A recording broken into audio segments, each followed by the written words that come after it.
బాధ్యత ఈరోజు గవర్నమెంట్ తీసుకొని దానికి తగ్గట్టుగా గౌరవ సీఎం గారు కానీ, గౌరవ డిప్యూటీ సీఎం గారు కానీ, గౌరవ లోకేష్ గారు కానీ అహర్నిశలు కష్టపడుతూ సుమారుగా ఈ రోజుకే గౌరవ ముఖ్యమంత్రి గారు ఈ 1 సంవత్సర కాలంలో రాష్ట్ర అభివృద్ధి గురించి, అమరావతి గురించి, అదేవిధంగా పోలవరం గురించి, రాష్ట్రంలో వచ్చే పరిశ్రమల గురించి, పెట్టుబడుల గురించి కూడా సుమారుగా 20 సార్లు పైన ఢిల్లీకి వెళ్ళి అప్పుడున్న మంత్రులతోని, ప్రధానమంత్రి గారితో, హోమ్ మినిస్టర్ గారితో అందరితో కూడా మాట్లాడి ఈ రాష్ట్రానికి వెంటిలేటర్ మీద ఉన్న రాష్ట్రానికి కేంద్ర సహాయ సహకారాలతో ఒక ఆక్సిజన్ తీసుకొచ్చే పరిస్థితి ఈరోజు తీసుకొస్తా ఉంటే కొన్ని శక్తులు నిజంగా వాటిని ఒక అరాచక శక్తులు అనాలి, అరాచక శక్తులు అనాలా, వాళ్ళ మనుషుల లెక్కలోకి తీసుకోవాలో నాకైతే అసలు అర్థం కాని పరిస్థితి.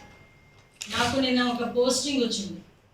ఆ పోస్టింగ్ చూసేసరికి నిజంగా ఫస్ట్ ఆఫ్ ఆల్ ఒక హోమ్ మినిస్టర్గా చాలా కోపం వచ్చింది, ఒక ఆడపిల్లగా సిగ్గు అనిపించింది, ఒక ఇండియన్గా ఇలాంటి వాళ్ళు కూడా పత్రికా రంగంలో ఉన్నారా అనిపించుకొని ఒక రకమైన బాధ అనిపించింది. అంటే పరిస్థితులు ఎలా ఉన్నాయంటే ఒక ఎథిక్స్ మెన్షన్ చేసుకొని ఒక ప్రభుత్వానికి ప్రజలకి మధ్యగా వారధిగా ఉండాల్సిన పత్రికా సోదరులు కానీ, అదేవిధంగా పత్రికా రంగాలు కానీ ఈరోజు ఎవరు అభిష్టం మేరకో లేకపోతే ఎవరి కళలో ఆనందం చూడటానికో నోటికి వచ్చినట్టు మాట్లాడే పరిస్థితి నిజంగా చాలా, దాన్ని ఎలా నాకు వ్యక్తపరచాలో కూడా నాకు అర్థం కావట్లేదు, ఆ బాధని ఎలా వ్యక్తపరచాలో కూడా నాకు అర్థం కావట్లేదు. ఎందుకంటే ఈ రోజు మన సిచ్యువేషన్ ఎంతో మందికి, ఒక జర్నలిస్ట్ అనేసరికి ఒక పొలిటికల్ లీడర్కి అంత వాల్యూ ఇస్తారో లేదో నాకు తెలియదు, కానీ జర్నలిస్ట్ ని అని ఎటువంటి సిచ్యువేషన్ లోనైనా మీ ఐడి కార్డ్ చూపించుకొని మీరు లోపలికి వెళ్ళి ఆ పని చేయించుకొని వచ్చే పరిస్థితి ఉంటుంది. అటువంటి జర్నలిస్ట్ ఒక మాట మాట్లాడితే దానికి ఒక అథెంటికేషన్ ఉంటుంది. ఒక జర్నలిస్ట్ ఒక విశ్లేషణ ఇస్తే దాన్ని బేస్ చేసుకొని దేశ రాజకీయాలే మారిపోయిన సందర్భాలు కూడా చాలా ఉన్నాయి.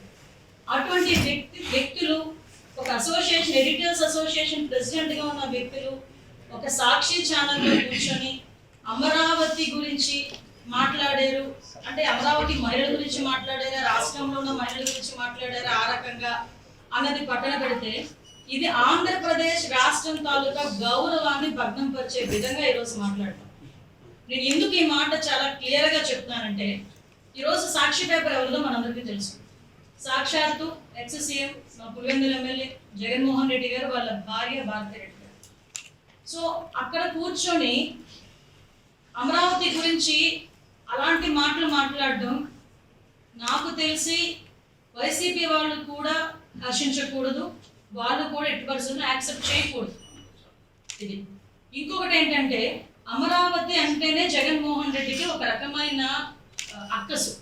ఎలాంటి అక్కసు అంటే 2019 డిసెంబర్ 17 సంథింగ్ ఆ డేట్లోనే అమరావతి రాజధాని కాదు, అమరావతి 3 రాజధానులు చేస్తామని చెప్పి ఆ రోజు నుంచి కూడా విషయం కక్కి అమరావతి రైతుల మీద ఎంత దాష్టికాన్ని కొడిగట్టారో మీరు అందరూ చూశారు.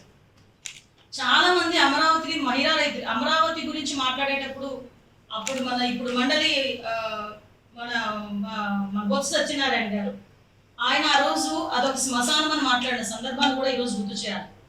అట్ ద సేమ్ టైం ఒకనొక సందర్భంలో కొంతమంది అది అమరావతి కాదు కమరావతి అని చెప్పి మాట్లాడిన సందర్భాన్ని కూడా ఈరోజు మీకు గుర్తు చేయాలి. అంటే ఇది స్టెప్ బై స్టెప్ ఈ రోజు ఏదో అక్కసిగా బయటకు వచ్చి అమరావతి గురించి మాట్లాడిన సందర్భాలు కాదు.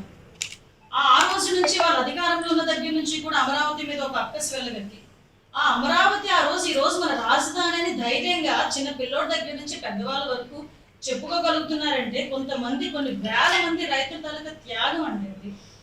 సుమారుగా 34,000 ఎకరాలు కావాలి అంటే ఒక పైసా ఆశించకుండా రాష్ట్ర రాజధాని గురించి మా భూములు మేము ఇస్తామని చెప్పి ముందుకొచ్చి కేవలం చంద్రబాబు నాయుడు గారి మీద ఉన్న నమ్మకంతో ఆ రోజు ముందుకొచ్చి అంతమంది రైతులు ఆ రోజు రాజధానికి రైతులు అందరూ కూడా భూములు ఇస్తే దాంట్లోని శాసనసభను ఏర్పాటు చేసుకుని 2017లోనే అక్కడి నుంచి మన కార్యకాలం వాళ్ళని కొనసాగించిన పరిస్థితి మర్చిపోయారా ఆ రోజు? అదే అసెంబ్లీలో చాలా సందర్భాల్లో మీరు కూడా అక్కడి నుంచి మాట్లాడిన సందర్భాలు కూడా మర్చిపోయారా జగన్మోహన్ రెడ్డి గారు? ఆ తర్వాత మీరు వచ్చిన తర్వాత కనీసం సెక్రటేరియట్ మొహాన్ని కూడా చూడకుండా కనీసం క్యాబినెట్ మీటింగ్ ఏదో ఎప్పుడో 3 నెలలకు ఒకసారి 4 నెలలకు ఒకసారి ఒక్కసారి సెక్రటేరియట్కి వెళ్ళొచ్చి ఆ సెక్రటేరియట్ అంతా కూడా నాశనమైపోయే పరిస్థితులు కనిపించే పొజిషన్ కూడా మీరు చూశారు. అదే అమరావతి రైతులు బయటకు వచ్చి అమరావతి రాజధానిగానే ఉంచాలని చెప్పడానికి అమరావతి మహిళా రైతులు వస్తే ఆ మహిళా రైతుల గురించి ఎంత వల్గర్ గా మాట్లాడారంటే, వాళ్ళు కట్టుకున్న చీరల గురించి కూడా తప్పుడుగా మాట్లాడే సందర్భాలు మర్చిపోయారు అందరూ. ఆ అమరావతి రైతులు అందరూ కూడా సుమారుగా దగ్గర 270 మంది చనిపోయారండి అమరావతి రైతులు.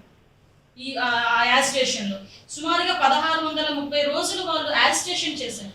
ఇది కాక న్యాయస్థానం నుంచి దేవస్థానం అని చెప్పి అమరావతి నుంచి మన తిరుపతికి పాదయాత్ర చేశారు. 45 రోజుల పాటు పాదయాత్ర చేశారు. ఆ పాదయాత్ర చేసిన టైంలో ఎంతమంది ఎన్ని అడ్డంకులు సృష్టించారు. వాళ్ళు తింటున్న భోజనంలో మట్టి కుట్టారండి. మనకు అన్నం పెట్టిన రైతులు ఈరోజు మన రాజధాని గురించి భూములు ఇస్తే అదే రైతులు కంచాల్లో ప్లేట్లలో మట్టి పూసిన సందర్భాన్ని కూడా ఈరోజు నేను గుర్తించాను. ఎందుకు ఇవన్నీ చెప్తున్నాను అంటే, ఈ రోజు ఎవడో ఒక వ్యక్తి వచ్చి సాక్షి ఛానల్లో కూర్చుని మాట్లాడేసి వెళ్ళిపోతే అది కాదు మనం తీసుకోవాల్సింది. అంటే దీని వెనకాతలు ఎలాంటి కుట్ర నడుస్తుంది, దీని వెనకాతలు తనకు కుట్రదారులు ఎవరు అన్నది మెన్షన్ చేయాలనే ఉద్దేశంతోనే ఈరోజు మీకు ఇంత డీటెయిల్గా నేను మాట్లాడుతున్నాను. ఇండియా పాకిస్తాన్ ఉద్రిక్తతలపై లేటెస్ట్ అప్డేట్స్ కోసం డౌన్లోడ్ చేసుకోండి RTV లైవ్ యాప్.